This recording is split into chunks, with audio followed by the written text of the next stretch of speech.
everyone, and welcome to the RV Inspection and Care podcast and video.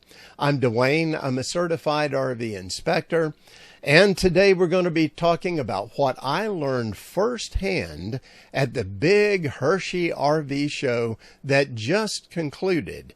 And we're going to be talking about some of the big changes in my recommended list of brands as a result of what I saw at the show. First of all, over 45,000 people attended the show. There was a lot of people there, a lot of new RVs, a lot of new RV models for this year. That's pretty exciting, and I'll be covering more of them in the weeks and months ahead. But let's talk a little bit about some of the latest trends that I observed as I went through all of the exhibitors there and their RVs and what they have to offer. First of all, let's start with the first point on the list, and that is that many of the more established Class A motorhome builders are diversifying, and they're going into building other motorhomes now. One of the big reasons driving that is Class A sales are actually down at this point, have been for a while. And so more and more of these Class A builders have been starting to build Super Cs instead. And it seems that Super Cs are kind of catching on with a lot of people, and many are actually preferring them to Class A diesel pushers. But this year I noticed that some of the most recognized names in the Class A motorhome category, like Newmar, Tiffin, and others, are diversifying further. They're going into even small Class Cs, and in some cases the smallest motorhomes, the Class B. So that's an interesting trend, and we'll have to keep an eye on that in the future. But just expect to see more and more motorhomes of different sizes made by these giant, well-recognized motorhome builders. Let's move on to trend number 2, and that is that there are clearly more composite materials being used in RVs at this point. Now, composites have been used, like Asdel, in the past few years, but mainly in the walls because those composites have construction issues. You can't do much more with them. However, I've noticed in the last 6 months or so that newer composite materials are coming onto the market that are overcoming these construction problems. And so at the show, it was clear that a lot of manufacturers are moving more and more to the wider use of composites in their RVs. Now, you may be wondering, well, what's the advantage of that? Well, wood is a great material, building material for RVs, actually. It's very good in many ways. But the problem is it's susceptible to water damage. And so if you have leaks, you can have some serious problems with wood-framed RVs. However, the more composite materials you have, these are materials that could be soaked in water and they don't degrade at all. So the more use of those in an RV, the better, really. And it looks like we're starting to definitely head in that direction now. Number 3 on the trends list.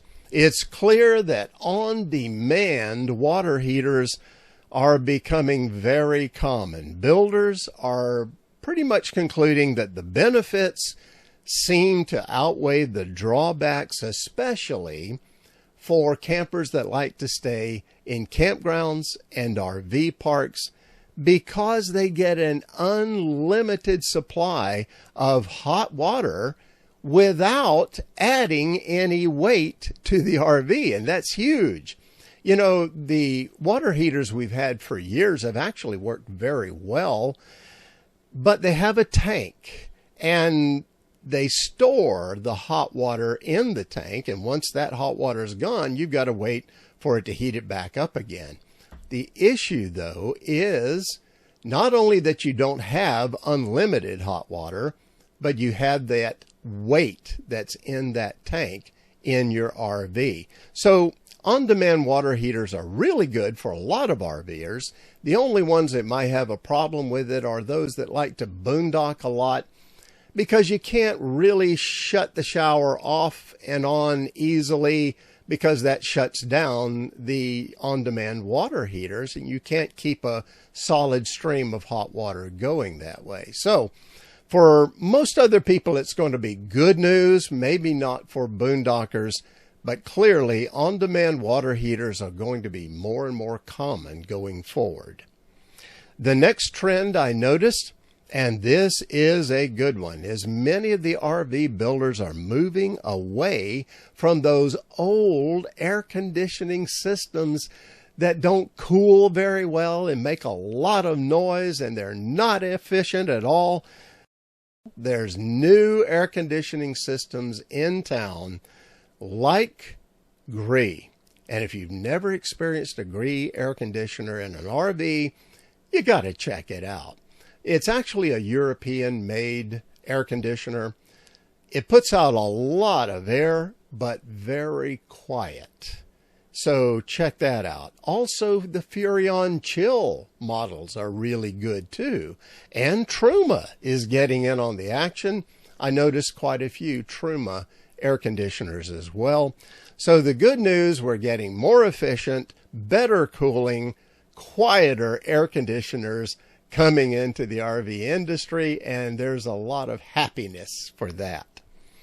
The next trend that I noticed is many of the better RV builders, and especially in the towable section of the market, are going to using smaller and smaller joint tolerances in the construction of their walls and ceiling and so on. Now, what I'm talking about is where two walls meet, or where the wall meets the ceiling, there's a joint or a seam there. Now, for years, the manufacturers could just cut whatever they wanted, and if they didn't get it right, well, don't worry about it, we'll just put a molding on it.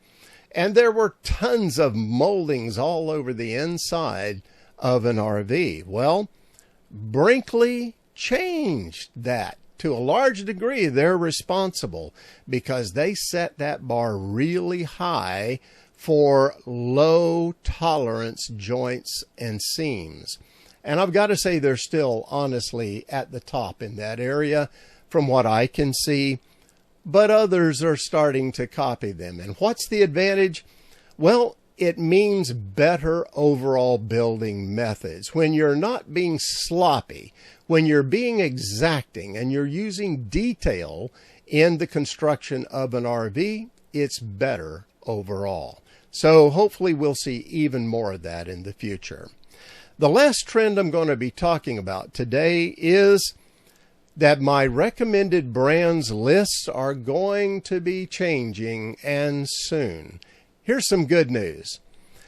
The Jayco towables that I took off my list in 2025 because I was disappointed with what I saw there are actually going to go back on in 2026. It seems like they've resolved whatever issues they were facing, and I'm happy to say they're going to be back on the quality brands list for this next year. Now, there's also some new brands that's going to go on the list as well, and it may surprise some people. But some big surprises are going to be some other brands that have been on my list for a while are going to be removed.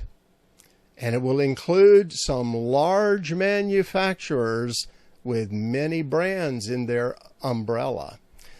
So that will be interesting to see. In the weeks ahead, I'm going to be changing all the recommendations in my lists for each category of RV.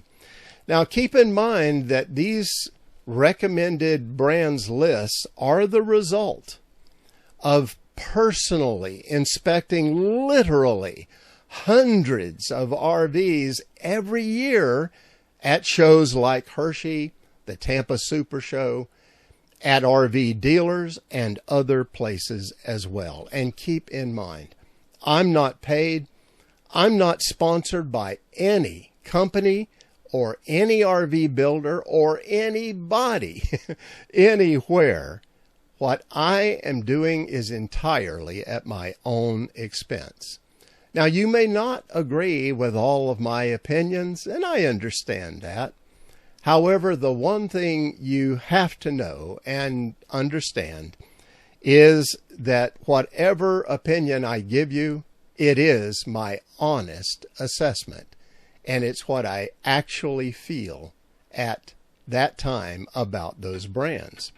So keep your eyes out. The new 2026 guidebooks for the best brands in the industry are going to be released very soon. I'm going to start working on them very quickly. So I hope this video has been able to help you to know then where the industry's headed in many parts of RV construction. And also, I hope it will help you start to get a feel for what you can expect to see in the year ahead. And that's it for now. Have safe and happy travels, my friends. Until next time.